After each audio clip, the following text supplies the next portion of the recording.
ठाणे जिल्ह्यात एका केळीवरून भांडण इतकं वाढलं की 2 जणांच्या हत्येचा प्रयत्न झाला। या प्रकरणी रविवारी पोलिसांनी रस्त्यावर माल विकणाऱ्या एका व्यक्तीला आणि त्याच्या मुलाला अटक केली आहे। यात मंडप सजवणाऱ्या 27 वर्षीय व्यक्तीने आणि त्याच्या मित्राने शनिवारी भिवंडीतील एका रस्त्यावरील विक्रेत्याकडून डझनभर केळी विकत घेतली आणि त्याचे पैसेही दिले नाही। मात्र नंतर त्यातील एकाने विक्रेत्याच्या टोपलीतून आणखी एक केळी उचलली, त्यामुळे त्यांच्यामध्ये भांडण सुरू झालं।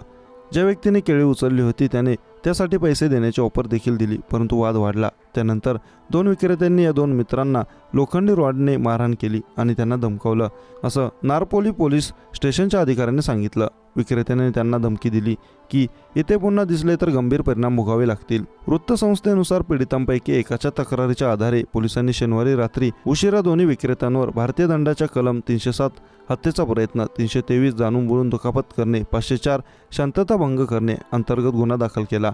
त्यांच्यावर FIR दाखल करण्यात आली असून दोन्ही आरोपींना रविवारी अटक करण्यात आल्याचे पोलिसांनी सांगितले। मात्र विक्रेत्याने एका केळीसाठी ग्राहकांना लोखंडी रॉडने जबर मारहाण केल्याने परिसरात एकच खळबळ उडाली आहे।